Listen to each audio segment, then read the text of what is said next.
Anies akhirnya jadi dealer, dia bukan jadi leader.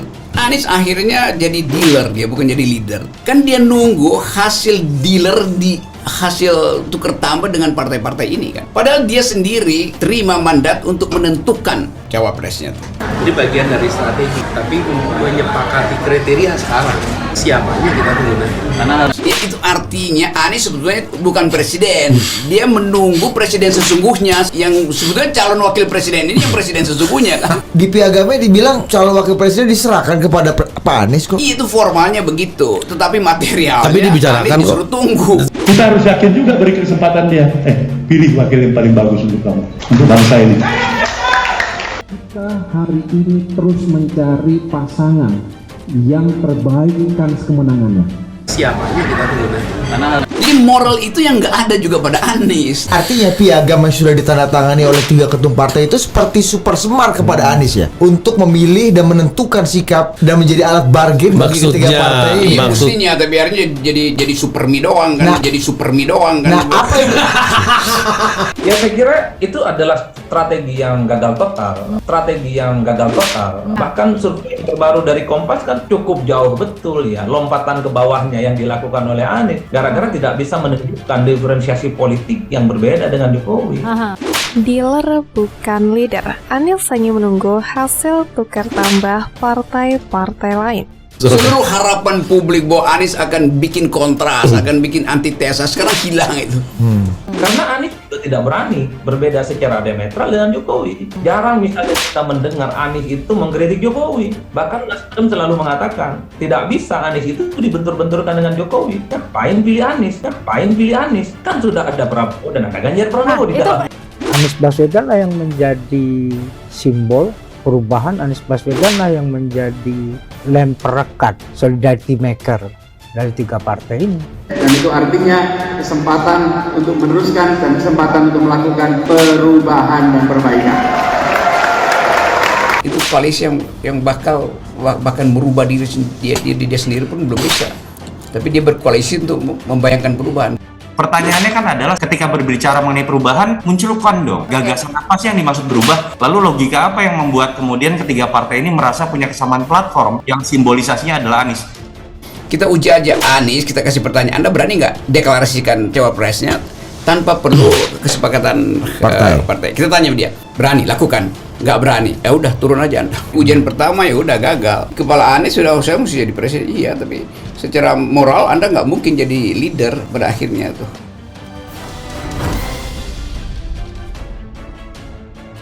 Bakal calon presiden yang diusung sejumlah partai di dalam Koalisi Perubahan untuk Perbaikan atau KPP. Anies Baswedan dinilai lamban dalam menentukan bakal calon wakil presiden atau cawapres.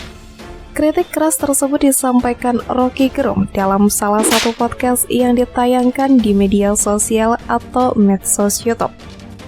Padahal pengamat politik dan akademisi Rocky Gerung pernah mengaku bahwa dirinya adalah salah satu dari sekian banyak pendukung Anies Baswedan.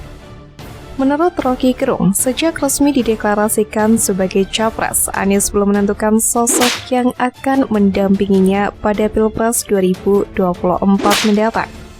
Padahal Ketum Nasdem Surya Paloh telah menyerahkan mandat terkait cawapres sepenuhnya kepada mantan Gubernur DKI Jakarta tersebut. Lantaran lamban dalam menentukan cawapres, Rocky Gerung menyebutkan mantan Gubernur DKI Jakarta tersebut bukan lagi sebagai leader yang digadang-gadang menjadi antitesa Jokowi. Anies akhirnya jadi dealer bukan jadi leader. Dia kan nunggu hasil tukar tambah dari partai-partai ini kan. Padahal dia terima mandat menentukan wapresnya. Ini nunggu koalisi, artinya ditawan koalisi. Katanya seperti dikutip dari cuklo.suara.com, jaringan suara.com pada Senin 1 Mei 2023. Menurut Rocky Gerung, saat ini Anies bukan berlaku seperti calon presiden yang akan memimpin Indonesia. Mantan dosen filsafat UI tersebut bahkan menyatakan jika Anies Baswedan saat ini hanya bisa menunggu presiden sesungguhnya, yakni cawapresnya. Sekarang ini Anies seperti bukan presiden, dia nunggu presiden sesungguhnya kan, cawapres ini kan presiden sesungguhnya, ungkapnya. Bahkan Roky Gerung memberikan pernyataan menohok dengan menyebut Anies Baswedan tidak memiliki mental sebagai pemimpin. Formulanya dia memang diberi mandat menentukan cawapresnya, tapi materialnya tidak begitu. Moral itu nggak ada pada Anies untuk tegas menentukan pilihannya. Dia tidak ada mental leader, tegas Roky Gerung. Bahkan pendiri Perhimpunan Pendidikan Demokrasi atau P2D itu berharap ada gebrakan yang ditunjukkan Anies Baswedan di tengah kebuntuan antara Partai Koalisi Perubahan yang masih tarik ulur. Kita butuh affirmative action dari Anies, dia harus ambil alih pimpinan. Kalau tidak sekarang ini, seluruh harapan publik Anies bakal jadi antitesa Jokowi hilang sekarang itu, ujarnya. Roky Gerung juga mengemukakan jika akhirnya nama cawapres berasal dari koalisi yang mengusung Anies dan bukan pilihannya. Menurutnya hal tersebut merupakan hasil dari calo. Kalau akhirnya cawapres dari hasil kesepakatan koalisi itu bukan pilihan Anies tapi pilihan calo, ujarnya. Ketidaktegasan Anies Baswedan dalam mengambil sikap antara menjadi antitesa Jokowi atau menjadi sintesa Jokowi membuat Anies seolah hilang arah. Tidak memiliki tujuan rencana di masa mendatang, bahkan untuk menggait suara, Anies masih membuat para pendukungnya bingung dengan sikap Anies Baswedan yang masih terombang-ambing. Direktur Eksekutif Parameter Politik Indonesia Adi Prayitno pernah menilai poros perubahan yang digagas Nasdem, PKS, dan Partai Demokrat dengan mengusung Anies Baswedan sebagai calon presidennya masih belum terbuka sebagai antitesa pemerintahan saat ini. Cuman mereka sampai saat ini tidak mau menunjukkan jenis kelamin politiknya bahwa mereka itu 100% berhadap-hadapan dengan pemerintah. Saya membayangkan Anies Baswedan dan Nasdem bicara tentang kalau mereka untuk kampanye 2024 apalagi menang, tidak akan melanjutkan semua hal yang sudah dilakukan oleh Jokowi. Stop IKN yang menurut mereka ugal-ugalan, kurangi infrastruktur yang dianggap jor-joran tapi banyak mangkrak di mana-mana. Tapi itu kan kita tidak dengar, kata Adi dalam adu perspektif dengan topik Selamat Datang Para Petarung Pemilu 2024 yang disiarkan detik.com bersama dengan Total Politik. Adi terlebih menyoroti Nasdem ketimbang PKS dan Demokrat. Menurutnya, Anies saat ini cenderung ingin terasosiasi sebagai bagian dari Presiden Joko Widodo.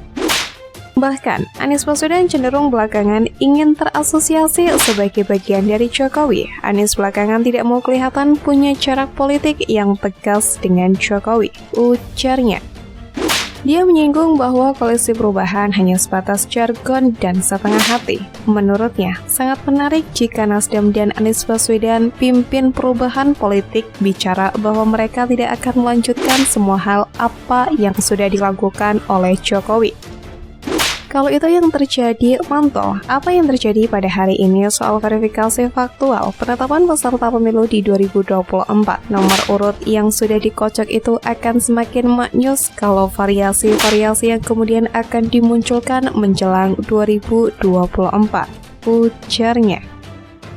Adi berharap hilal politik yang dibayangkan akan ada head-to-head narasi besar antara poros perubahan politik dengan koalisional pemerintahan itu sudah mulai muncul di awal Januari 2023. Kan kita berharap KIB bicara antitesa Jokowi tidak mungkin, berharap Gerindra dan PKB sangat tidak mungkin, apalagi PDIP, imbuhnya.